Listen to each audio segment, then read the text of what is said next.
Hi guys! Welcome back to my channel. Ang gagawin ko today ay iripat ko itong mga babies ng Paris Castle na variegated to siya. Pero nawala yung pagka-variegated niya kasi kinain siya ng guys, kinain siya ng mga aphids. Ayan ang nangyari.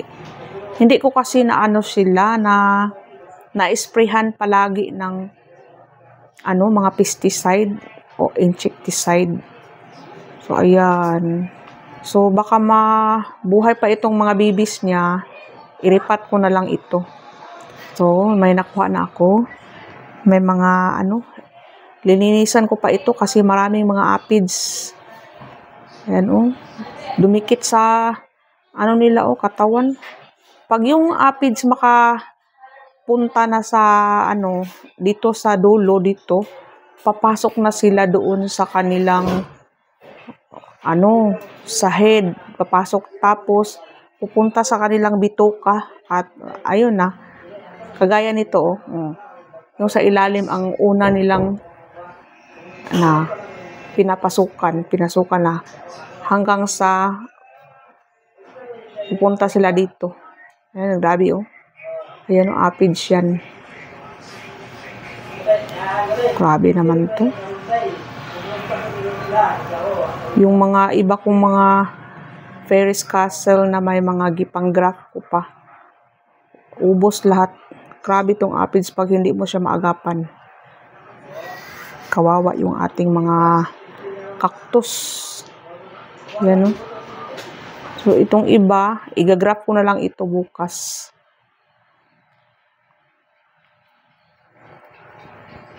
So, ito ang aking taniman ng aking mga Paris Castle. So, kukunin ko pa itong mga niya. Kasi gumapang to papunta dito sa head. At mapatay na yung ating Paris Castle. Ganyan ang pag niya. Ganyan lang. So, kunin natin tong mga aphids na dumikit sa katawan. Ayan, pumunta na dito sa sa dulo.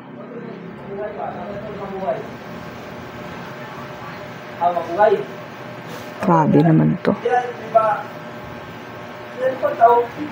Grabe to na mga peste talaga to.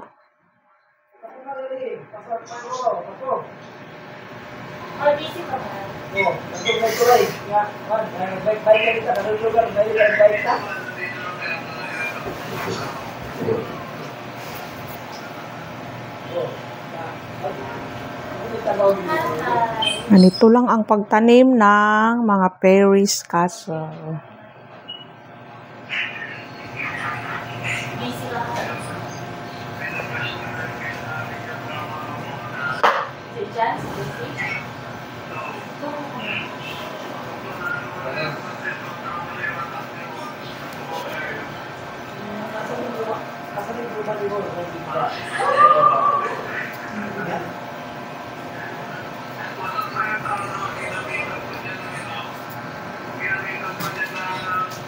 Bukas mag-graft ako nito igagraft ko sa dragon fruit. Dati marami akong mga Paris Castle na ginagraft. Kaya lang napabayaan nga.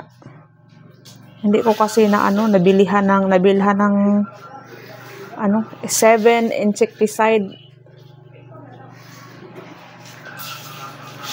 Kaya naubos yung mga magagandang mga Paris Castle, pati na yung green na Paris Castle, naubos na. So ito na guys ang aking bagong ripat na mga Paris Castle. So yun lang guys, thank you for watching. God bless us all. Bye bye.